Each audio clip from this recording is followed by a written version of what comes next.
तो दोस्तों आज की जो वीडियो है ये वीडियो उन सभी बच्चों के लिए बहुत ही ज़्यादा हेल्पफुल है जो कि इंग्लिश ग्रामर को नहीं जानते हैं या फिर जिनको इंग्लिश ग्रामर को समझने में जो है प्रॉब्लम आती है या फिर जो मॉडल वर्ब हेल्पिंग वर्ब इस तरह के कॉन्सेप्ट्स को नहीं समझ पाते हैं। उन सभी बच्चों के लिए आज की वीडियो एकदम रामबाण होने वाली है और आज की वीडियो को आप लास्ट तक देखना। आज आपके बहुत सारे डाउट्स जो है मैं इस वीडियो में क्लियर कर दूंगा और ये जो सीरीज चल रही है इस सीरीज को किसी भी बच्चे को मिस नहीं करना है यदि वो रियल में इंग्लिश बोलना चाहता है, यदि वो रियल में इंग्लिश को अच्छे से समझना चाहता है। तो चलिए वीडियो को शुरू करते हैं। और देखिए आप सबके लिए मैंने 2 व्हाट्सएप ग्रुप बना दिए हैं जिनका लिंक मैंने आपको डिस्क्रिप्शन बॉक्स में दे दिया है। यदि अभी तक आपने उसे ज्वाइन नहीं किया तो कर लीजिए, लेकिन एक बात हमेशा याद रखना कि एक बच्चे को एक ही ग्रुप ज्वाइन करना है, क्योंकि व्हाट्सएप पर क्या है कि एक लिमिटेशन है कि 250 से ज़्यादा जो बच्चे हैं वो एक ग्रुप में ऐड नहीं हो सकते। तो इसलिए मैंने 2 ग्रुप बनाए हैं जिससे कि आपको कमी ना पड़े। यदि आप एक ग्रुप में ज्वाइन हो जाते हैं तो दूसरे में कोशिश मत करना कि कभी आप सोचो कि दूसरे में आपको अलग कंटेंट मिलेगा, नहीं, दोनों ग्रुपों में मैं सेम ही रखूंगा। बस ये है कि एक ग्रुप में 250 होंगे, दूसरे में भी 250 होंगे, तो 500 बच्चे हो जाएंगे। यदि और भी बच्चे बनेंगे तो मैं तीसरा ग्रुप भी बना दूंगा और ये सिर्फ आपके डिस्कशन के लिए होगा जिससे कि आप आपस में प्रैक्टिस कर सको अपनी इंग्लिश को जो है चैटिंग के द्वारा, या फिर अगर चाहते हैं तो आप आपस में नंबर लेकर भी चैटिंग कर सकते हैं, वॉइस कॉलिंग कर सकते हैं, जो भी आपको अच्छा लगे। तो डिस्क्रिप्शन में लिंक है, वहां से जाकर आप उसे ज्वाइन कर सकते हैं। तो पहले वीडियो को देख लीजिए। तो चलिए वीडियो शुरू करते हैं। तो देखिए सबसे पहले हम देखने वाले हैं हैज और हैव। यदि हम इनके साथ टू को लगाते हैं तो इनका मतलब क्या होता है, यानी कि हैज टू और हैव टू, इन दोनों का मतलब क्या होता है। देखिए इन दोनों का मतलब होता है करना है, यानी कि कोई कार्य आपको करना है। जब आपको इस तरह के सेंटेंसेस बोलने पड़े कि भाई मुझे जाना है, मुझे खाना है, मुझे पीना है, मुझे सोना है, यानी कि आपको कोई कार्य करना है, उस वाले सेंस में आपको यूज करना पड़ेगा हैज टू या फिर हैव टू, इन दोनों में से किसी एक का। यदि वो थर्ड पर्सन सिंगुलर है तो आपको यूज करना पड़ेगा हैज टू का, और थर्ड पर्सन सिंगुलर के अलावा वो कुछ भी है उन सब में आपको यूज करना पड़ेगा हैव टू का। देखिए स्ट्रक्चर में, इसके स्ट्रक्चर में आपको सबसे पहले सब्जेक्ट लिखना है, उसके बाद हैज और हैव, इन दोनों में से किसी एक को लिखकर उसके बाद आपको टू लगा देना है। उसके बाद आपकी वर्ब की फर्स्ट फॉर्म आएगी और उसके बाद आपका जो भी ऑब्जेक्ट है वो ऑब्जेक्ट आपका आ जाएगा। अब देखिए एग्जाम्पल, मुझे जाना है यानी कि आई हैव टू गो, मैंने अभी आपको बताया था, यानी कि आपको कोई कार्य करना है, उस वाले सेंस में आप यूज करेंगे हैव टू का या फिर हैज टू का। उसे पढ़ना है, ही हैज टू स्टडी, मैंने आपको बताया था थर्ड पर्सन सिंगुलर, यानी कि ही सी इट या फिर किसी व्यक्ति का नाम, उनके साथ आपको क्या यूज करना है हैज का, उसके बाद टू, और उसके अलावा जितने भी बच जाते हैं उन सब के लिए हैव टू। हमें खाना है यानी कि वी हैव टू ईट, इस तरह से। तो आपको यदि कोई कार्य करना है और उसको आप बताना चाहते हैं तो उसमें आप यूज कर सकते हैं has to have to. Next देखते हैं, नेक्स्ट है हैविंग टू। हैविंग टू का मतलब होता है पढ़ रहा है, यानी कि आपको कोई कार्य करना पड़ रहा है, उस वाले सेंस में आप यूज करते हैं हैविंग टू का। अब देखिए इसमें सबसे पहले सब्जेक्ट लिखना है, उसके बाद हेल्पिंग वर्ब, उसके बाद हैविंग टू और उसके बाद वर्ब की फर्स्ट फॉर्म, उसके बाद आपका ऑब्जेक्ट। तो ये जो पूरा है ये हैविंग टू का स्ट्रक्चर है जिसमें आपको हैविंग टू को अपनी हेल्पिंग वर्ब के बाद लिखना है। अब देखिए मुझे पढ़ना पड़ रहा है, मैंने अभी आपको बताया था कोई कार्य करना पड़ रहा है, तो यहां पर देखिए क्या करना पड़ रहा है, पढ़ना। तो पढ़ना क्या है, इसमें आपकी वर्ब है। अब देखिए कैसे बनेगा, I am having to study. अब इसमें देखिए जो एम है ये आपकी हेल्पिंग वर्ब है, सब्जेक्ट आपका आई है, हैविंग टू आपका स्ट्रक्चर से आया है, और जो ये वर्ब की फर्स्ट फॉर्म है ये है आपकी स्टडी। लेकिन अब यहाँ पर जो ये है ऑब्जेक्ट, ऑब्जेक्ट इसमें कोई आपका है ही नहीं, ये इसमें ऑब्जेक्ट आप क्या बना सकते हो, मुझे किताब पढ़नी पड़ रही है, तो कैसे बोल सकते हो, I am having to study a book, इस तरह से बोल सकते हो। नेक्स्ट है उसे खेलना पड़ रहा है, यानी कि he is having to play, इस तरह से। तुमको खाना पड़ रहा था, you are having to eat. अब यहां पर देखिए मैंने आपका जो हेल्पिंग वर्ब है, पहले तो मैंने प्रेजेंट के यूज किए थे, एम और इज, ये दोनों प्रेजेंट के हैं, लेकिन लास्ट में मैंने क्या किया, पास्ट का यूज कर दिया, यानी कि वर का यूज कर दिया। तो इसी तरह से आप इसे पास्ट में भी बोल सकते हैं और प्रेजेंट में भी बोल सकते हैं। आप इंग्लिश को क्या करते हैं, एक हौवा की तरह बना लेते हो। इंग्लिश एक हौवा नहीं है, यदि आप इसको अच्छे से समझोगे तो अच्छे से ही समझ में आएगी, और जो भी आप समझते हो उसको आप एक कॉपी में, एक डायरी में, जहां पर भी आपको अच्छा लगे वहां पर लिख लो, जिससे कि बाद में जब भी आपको इस तरह के सेंटेंसेस बोलने हो तो आप तुरंत देखकर जो है पता लगा लो कि भाई मुझे यहाँ से ये चीज पढ़नी है, उसके द्वारा इस सेंटेंस का सेंस निकलेगा। या फिर आप हमारे वीडियोस को दोबारा देख सकते हो, जो कि सबसे ज्यादा अच्छी बात होगी, क्योंकि आपको सुनने को भी मिलेगा, देखने को मिलेगा और समझने में भी अच्छा लगेगा। तो चलिए नेक्स्ट देखते हैं। हैविंग टू आपने समझ लिया, कोई कार्य करना पड़ रहा है। नेक्स्ट देखिए, यदि अभी तक आपने हमारी बुक को बाय नहीं किया है तो डिस्क्रिप्शन में लिंक है, वहां से जाकर आप कर सकते हैं। जिस तरह से मैं आपको वीडियोस में समझाता हूं सेम उसी तरह से मैंने इस बुक में भी समझाया है। लिंक डिस्क्रिप्शन में है। अभी तो आपको 199 रुपए की मिल जाएगी। और हाँ, ये ई बुक है पीडीएफ फॉर्मेट में। बहुत सारे बच्चे इसे क्या समझते हैं कि ये फिजिकल बुक है जो कि आपके घर पहुंचेगी एड्रेस पर। ये एड्रेस पर नहीं आएगी, तुरंत आपको पेमेंट के बाद आपके जो आपका ईमेल आईडी आप डालोगे उस पर आपको लिंक आ जाएगा, वहां से जाकर आप डाउनलोड पर क्लिक करते आप डाउनलोड कर सकते हो। तो लिंक मैंने डिस्क्रिप्शन में दिया हुआ है, वहां से जाकर आप इसे डाउनलोड कर सकते हैं। नेक्स्ट देखिए, अब हम पढ़ने वाले हैं इज, एम और आर के बारे में। इसको लेकर भी बच्चे कंफ्यूज होते हैं, पता नहीं कैसे। मैं लेकिन आज इस वीडियो में बिल्कुल क्लियर कर दूंगा। देखिए, इज, एम, आर को आप दो तरह से यूज करते हैं। दो तरह से कैसे यूज करते हैं? पहला होता है आपका सिंपल सेंटेंसेज में, यानी कि जो आपके सिंपल सेंटेंसेज होते हैं जिनमें वर्ब नहीं होती। और जो दूसरा है वो होता है आपका टेंस। तो अब आपकी समझ में आ गया, क्योंकि आप इसी को लेकर कंफ्यूज होते हो। आप कहीं पे इनको आईएनजी के साथ पढ़ते हो, कहीं पे आईएनजी नहीं लगी होती और आप हो जाते हो कंफ्यूज। देखिए, जिनमें आईएनजी नहीं लगी होती उनमें आप सिंपल सेंटेंसेस देखते हो, लेकिन जिनमें आईएनजी होती है वो इसका टेंस का भाग होता है। देखिए, जो सिंपल सेंटेंसेस होते हैं वो विदाउट वर्ब के होते हैं, लेकिन जो टेंस होते हैं वो तो भैया वर्ब के साथ बनेंगे, क्योंकि बिना वर्ब के तो टेंस का कोई मतलब ही नहीं है, फिर तो वो सिंपल सेंटेंसेज ही रह जाएंगे। तो सिंपल सेंटेंसेज और टेंस ये दोनों अलग अलग हैं, इनको अलग करने वाला सिर्फ एक है, उसका नाम है वर्ब। देखिए कैसे, सिंपल सेंटेंसेज और टेंस, इन दोनों के एग्जाम्पल देखिए। पहला है, इसमें सबसे पहले सब्जेक्ट लिखना है, उसके बाद इज, एम, आर और ऑब्जेक्ट। मैंने आपको बताया था सिंपल सेंटेंसेज में वर्ब नहीं होती है, लेकिन टेंस में देखिए सब्जेक्ट, इज, एम, आर और वर्ब और उसके बाद आईएनजी, ये आपका टेंस का जो है स्ट्रक्चर है। उसके बाद ऑब्जेक्ट आपका आ जाएगा। देखिए एग्जांपल, राम अच्छा लड़का है। देखिए, Ram is a good boy, यानी कि हम राम के बारे में इंफॉर्मेशन दे रहे हैं, सिंपल सेंटेंस है बिल्कुल। देखिए, वह घर पर है, यानी कि ही इज एट होम, ये भी हम इंफॉर्मेशन दे रहे हैं, यानी कि कोई इसमें वर्ब नहीं है, कोई क्रिया नहीं हो रही। नेक्स्ट देखिए, तुम अच्छे छात्र नहीं हो, तो इसकी इंग्लिश बनेगी you are not a good student, इस तरह से। अब यहां पर देखिए कोई भी आपको वर्ब नहीं दिख रही है, सिर्फ इन्फॉर्मेशन दी गई है। नेक्स्ट देखिए, राम खेल रहा है, ये टेंस है, यहां पर काम क्या कर रहा है? राम खेलने का काम कर रहा है, तो कैसे बोलेंगे? Ram is playing. नेक्स्ट देखिए, वह पढ़ रहा है, किस तरह से बोलेंगे? ही इज स्टडिंग, यानी कि वह कोई कार्य कर रहा है, इस तरह से। दिवेश टीवी देख रहा है, तो किस तरह से बनाओगे? Divesh is watching TV. तो देखिए, दोनों में आपको अंतर समझ में आ गया होगा। अब आपको इज, एम, आर में कोई कंफ्यूजन नहीं रहा होगा। एक आपका होता है सिंपल सेंटेंस और एक होता है आपका टेंस। तो इस तरह से आप इन दोनों को अच्छे से समझ सकते हैं। तो चलिए नेक्स्ट देखते हैं। नेक्स्ट है हमारा एबल टू। एबल टू का मतलब देखिए क्या होता है? इसका मतलब होता है लायक है, यानी कि कोई किसी कार्य को करने के लायक है या फिर किसी कार्य को करने के लायक नहीं है, उस वाले सेंस में हम यूज करते हैं एबल टू का। देखिए, सबसे पहले इसमें सब्जेक्ट लिखना है, इसका जो स्ट्रक्चर है उसमें, उसके बाद हेल्पिंग वर्ब, उसके बाद एबल टू और उसके बाद वर्ब की फर्स्ट फॉर्म, और उसके बाद जो आपका ऑब्जेक्ट है वो ऑब्जेक्ट आपका आ जाएगा। अब देखिए किस तरह से, वह यह करने के लायक था, यानी कि कोई आदमी है और वो किसी काम को करने के लायक था, हम उसके बारे में बात कर रहे हैं। कैसे बोलोगे?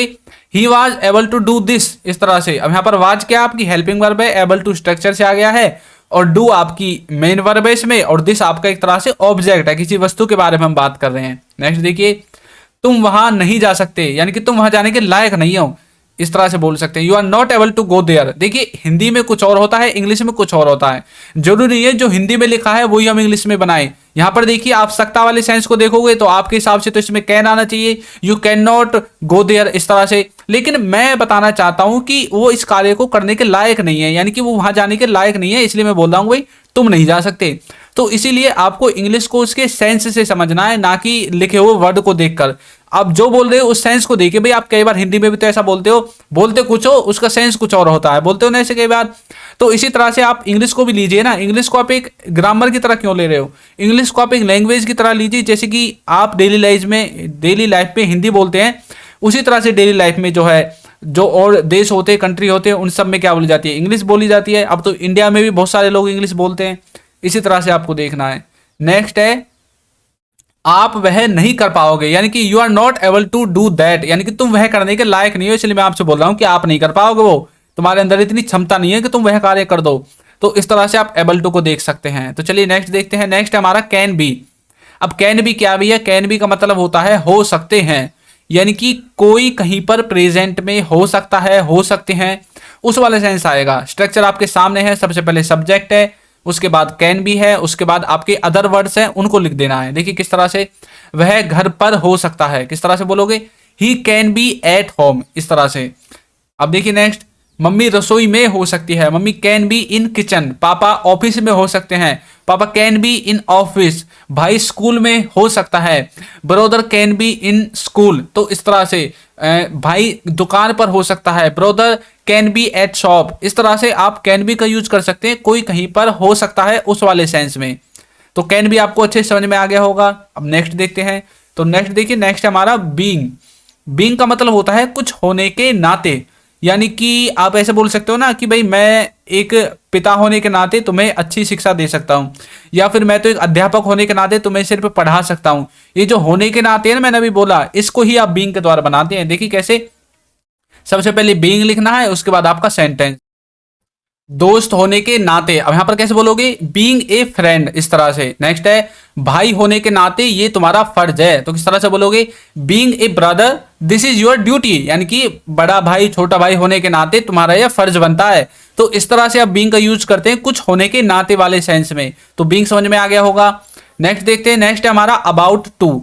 अबाउट टू क्या होता है? अबाउट टू का मतलब होता है होने वाला है, यानी कि कोई चीज होने वाली है, इस तरह से आप बोल सकते हैं। जैसे कि कोई आने वाला है, कोई जाने वाला है, कोई कुछ करने वाला है, उस वाले सेंस में। स्ट्रक्चर देखिए, सबसे पहले सब्जेक्ट लिखना है, उसके बाद हेल्पिंग वर्ब, उसके बाद अबाउट टू, उसके बाद वर्ब की फर्स्ट फॉर्म, और भाई लास्ट में ऑब्जेक्ट तो आपका आएगा ही। इस तरह से देखिए, वह पढ़ने वाला है, तो किस तरह से बोलोगे? He is about to study, यानी कि वह पढ़ने वाला है। नेक्स्ट है तुम जाने वाले थे, कैसे बोलोगे? You were about to go. ऊपरला वाला है उसमें मैंने प्रेजेंट का यूज किया है, सेकंड वाला है उसमें मैंने जो है पास्ट का यूज कर दिया है। अब आप मुझे कैसे पता चला कि ये पास्ट का प्रेजेंट का? भाई देख, जहां पर इजमार आती है वो आपका प्रेजेंट का है, जहां पर वाजबर आती है वो आपका पास्ट का है। तो इसी तरह से आपको भी पहचानना है। नेक्स्ट है हम देखने वाले हैं, we are about to watch. तो इस तरह से कोई काम करने वाले हैं, या फिर कोई काम किसी सब्जेक्ट के द्वारा होने वाला है, उस वाले सेंस में आप यूज कर सकते हैं अबाउट टू का। तो अबाउट टू आपके बिल्कुल अच्छे से समझ में आ गया होगा। तो चलिए नेक्स्ट देखते हैं। नेक्स्ट है हमारा विल। भाई विल को लेकर बहुत ज्यादा गड़बड़ है बच्चों में। विल का मतलब होता है गा गे गी, यानी कि कोई काम होगा, कोई काम होंगे, कोई काम होगी। तो इस तरह से आप पहचानोगे। देखिए सबसे पहले सब्जेक्ट यूज करना है, उसके बाद विल वर्ब की फर्स्ट फॉर्म, और लास्ट में आपका ऑब्जेक्ट आ जाएगा। समझ में आ गया। नेक्स्ट देखिए, वह आज आएगा, तो कैसे बोलोगे? ही विल कम टुडे, यानी कि वह आज आएगा। नेक्स्ट है वो टीवी देखेगा, ही विल वॉच टीवी। हम स्कूल जाएंगे, we will go to school. इस तरह से। अब यहां पर मैंने तीनों सेंटेंसेस को बारी बारी से लिख दिया आपके सामने। अब इससे देखकर आपको क्या अंदाजा आता है? इससे देखिए आपको क्या अंदाजा आता है?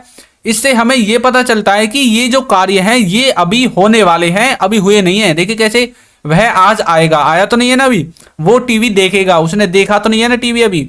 हम स्कूल जाएंगे, यानी कि अभी हम स्कूल गए नहीं है लेकिन जाएंगे। तो विल आपको क्या बताता है? फ्यूचर को, कि भाई कोई कार्य हम फ्यूचर में करेंगे, उस वाले वाक्यों को, उस वाले सेंटेंस को बनाने के लिए आपको यूज करना पड़ेगा विल का। तो इस तरह से आप विल को समझोगे। विल आपके अच्छे से दिमाग में बैठ गया होगा। तो चलिए नेक्स्ट देखते हैं। नेक्स्ट है हमारा विल हैव टू। अब ये विल हैव टू क्या है? विल हैव टू है कोई कार्य करना पड़ेगा या फिर कुछ करना पड़ेगी। इस तरह से करना पड़ेगा या पड़ेगी, ये जो भी सेंस आपका निकलेगा ये लिख लेगा आपका विल हैव टू के द्वारा।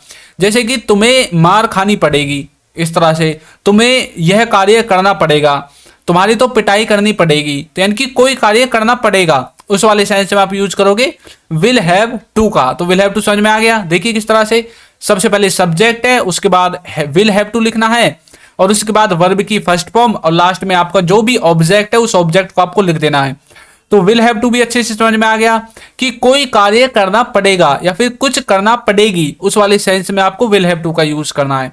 तो दोस्तों वीडियो आपको हमारी कैसी लगती है जरूर बताइएगा। देखिए नेक्स्ट देखिए, मुझे जाना पड़ेगा। मैंने अभी आपको बताया था कुछ कार्य करना पड़ेगा, उस वाले सेंस में आप यूज करोगे विल हैव टू का। कैसे बोलोगे? I will have to go, यानी कि मुझे जाना पड़ेगा। नेक्स्ट है तुम्हें करना पड़ेगा, ये किस तरह से बोलोगे, you will have to do, यानी कि तुम्हें करना पड़ेगा।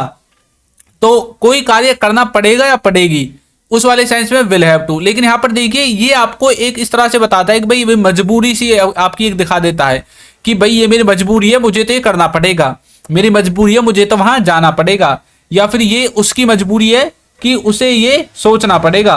तो इसी तरह से कुछ करना पड़ेगा, कुछ नहीं करना पड़ेगा, उस वाले सेंस में आप यूज कर सकते हो विल हैव टू का बड़ी आसानी से। समझ में आ गया होगा।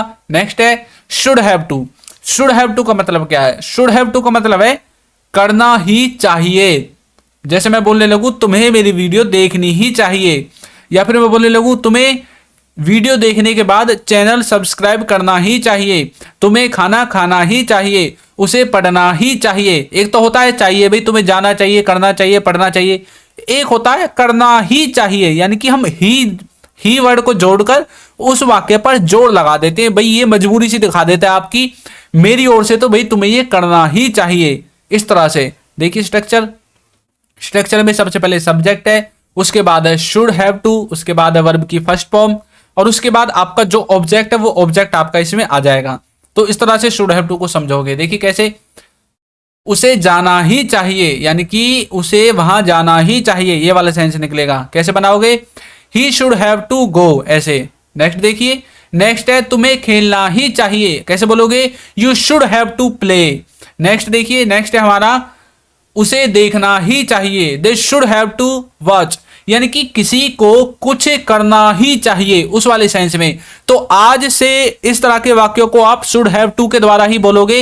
ये आप आज अपने कान में अंटा लगा लो, गांठ बांध लो अपने दिमाग में बात कि आज के बाद यदि हमें इंग्लिश में अच्छे से बोलना है तो जो भी आज हम सीख कर जा रहे हैं उसको हम अच्छे से अपने जीवन में अप्लाई करेंगे, अपनी डेली लाइफ में अप्लाई करेंगे, तभी तो सीखोगे। आज आप पढ़ के चले गए, अब क्या करोगे? 2-3 घंटे बाद या फिर कल सुबह या परसों शाम तक आप भूल जाओगे भाई हमने क्या पढ़ा था, चिंटू सर ने क्या पढ़ाया था, सब चीज भूल जाओगे।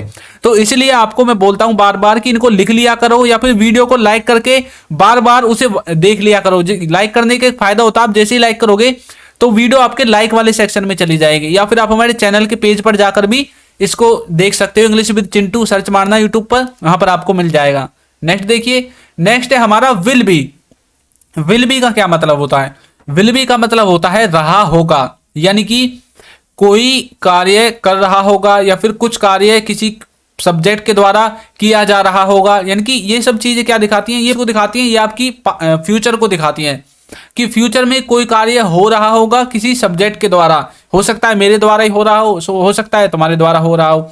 तो इसी तरह से विल भी आपका दिखाता है कि फ्यूचर में कोई कार्य हो रहा होगा। देखिए सबसे पहले सब्जेक्ट लिखना है, उसके बाद विल भी लिखना है, वर्ब की फर्स्ट फॉर्म लगानी है, और भैया उसके साथ आईएनजी लगानी है, और सबसे लास्ट में आपको जो ऑब्जेक्ट है उस ऑब्जेक्ट को आपको लगा देना है।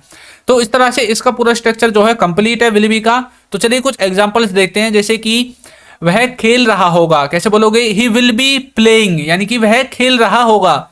भैया ये बात प्रेजेंट की नहीं हो रही, ये बात हो रही है फ्यूचर की, यानी कि फ्यूचर में उस टाइम पर, जिस टाइम के बारे में आप बात कर रहे हो, उस टाइम पर वह आदमी, वह बंदा या फिर वह बंदी खेल रहा होगा या खेल रही होगी। इस तरह से कोई कार्य कर रहा होगा फ्यूचर में, उस वाले सेंस में आप यूज कर सकते हो विल बी का। नेक्स्ट देखिए, वो देख रहे होंगे, किस तरह से बोलोगे?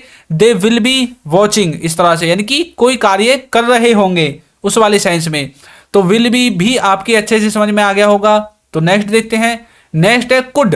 कुड का मतलब क्या है? कुड का मतलब होता है सका या फिर पाया। देखिए किस तरह से बनाओगे, जैसे आप बोल सकते हो कि वह नहीं जा सका, मैं नहीं कर पाया, तुम नहीं कर पाए, या फिर वह मैं नहीं कर सका, उस वाले सेंस में। आप कई बार बोलते हो ना, पापा ने आपको किसी काम करने के लिए बोल दिया, मान लीजिए आपको दुकान से कुछ सामान लाना है और आपके पास पहले ही इतना सामान है और घर वालों ने और बोल दिया, तो आप घर आके क्या बोलोगे? मैं नहीं ला सका या फिर मैं नहीं ला पाया क्योंकि मेरे पास पहले से ही बहुत सारा सामान था। तो ये आपके पास्ट को दिखाता है। भाई पास्ट में अब जो बीता समय है उसमें आप किसी कार्य को नहीं कर पाए, उस वाले सेंस में। देखिए कैसे, सबसे पहले सब्जेक्ट लिखना है, उसके बाद कुड, उसके बाद वर्ब की फर्स्ट फॉर्म, और उसके बाद ऑब्जेक्ट। इस तरह से देखिए, मैं नहीं कर पाया, कैसे बोलोगे? आई कुड नॉट डू, या फिर आई कुडंट डू, इस तरह से। वो नहीं जा पाया, ही कुडंट गो, या फिर वह नहीं जा सका, ही कुडंट गो, दोनों को एक ही है, कर पाया या फिर सका, कुछ भी बोल दीजिए, वो आपके ऊपर है। नेक्स्ट है वो देख नहीं सका, सी कुड नॉट सी, इस तरह से वो देख नहीं सका, वो देख नहीं सकी। अब यहाँ पर सका है तो ही लगा देना, सकी है तो सी लगा देना, ये आपके ऊपर बात है। टाइपिंग में तो थोड़ा बहुत मिस्टेक हो ही जाती है। नेक्स्ट देखिए, नेक्स्ट है हमारा शुड हैव। शुड हैव का मतलब होता है चाहिए था। अब ये चाहिए था क्या है, ये चाहिए था दिखाएगा आपके पास्ट को, कि भाई किसी को कुछ करना चाहिए था, उस वाले सेंस में। देखिए कैसे, सबसे पहले सब्जेक्ट लिखना है, उसके बाद शुड हैव। लेकिन एक बात याद रखना, जो शुड हैव है उसके साथ हमेशा वर्ब की थर्ड फॉर्म आएगी, और उसके बाद आपका जो ऑब्जेक्ट है वो ऑब्जेक्ट आपका आ जाएगा। चाहिए था यानी कि किसी को कोई कार्य करना चाहिए था। एग्जाम्पल देखिए, तुम्हें खाना चाहिए था, you should have to eaten.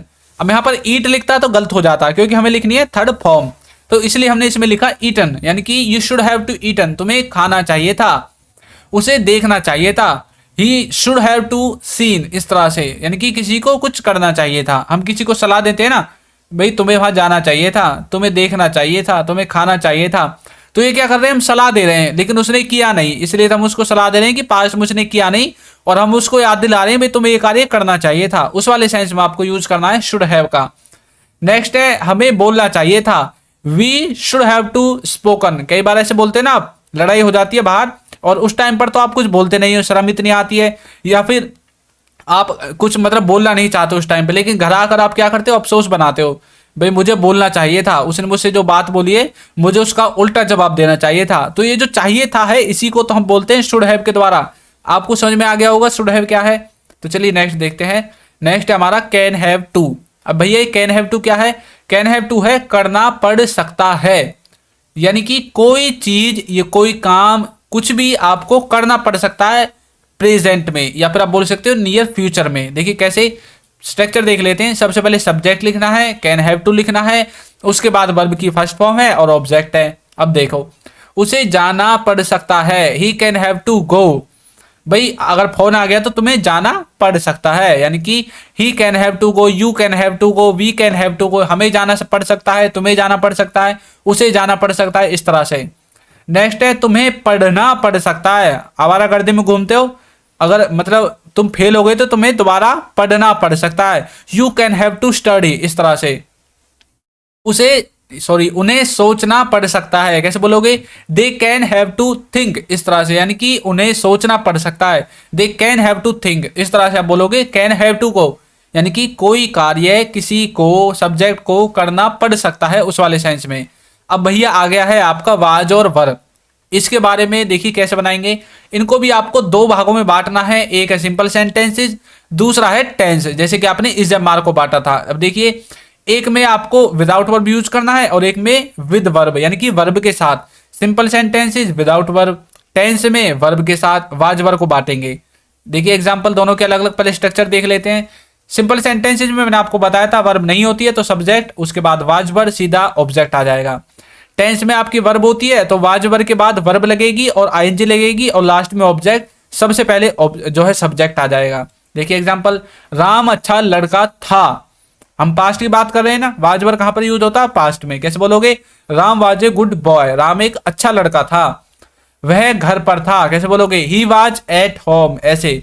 Next है, आप अच्छे छात्र नहीं थे, कैसे बोलोगे, you were not a good student, यानी कि तुम या फिर आप एक अच्छे छात्र नहीं थे, इस तरह से। तो इसमें कोई भी वर्ब नहीं है। नेक्स्ट अब टेंस।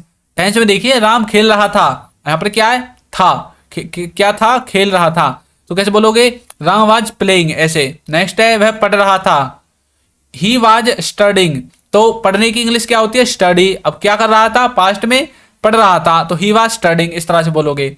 वे टीवी देख रहे थे, कैसे बोलोगे, दे वर वॉचिंग टीवी, इस तरह से।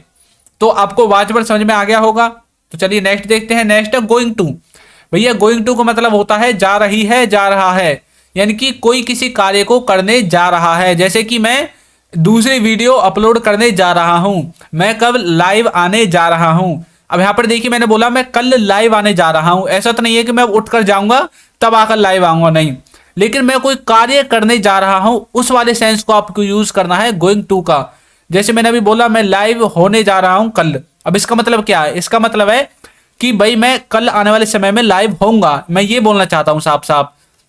लेकिन हमारी आदत है कि हम हिंदी में घुमा फिरा कर वाक्य को बोलते हैं, तो इसलिए आपको गोइंग टू का यूज करना है। अंग्रेज तो सीधे सीधे यूज कर देते हैं, उनको पता है गोइंग टू लिख दिया तो मतलब अभी ये कुछ ना कुछ कांड करने जा रहा है, तो इस तरह से वो गोइंग टू का जो है अर्थ समझते हैं। लेकिन आपको तो रहा है, रही है, ये समझाना पड़ेगा।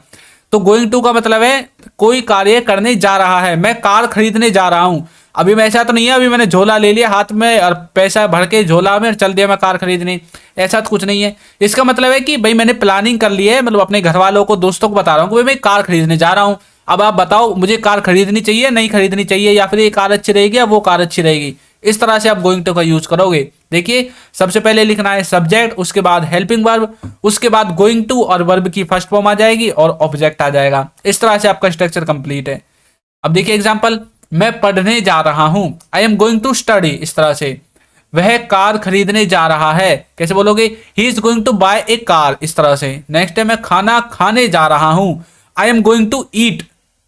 अब लास्ट में यदि आप फूड लगाना चाहते हो तो लगा दो, मैंने तो लगाया नहीं है।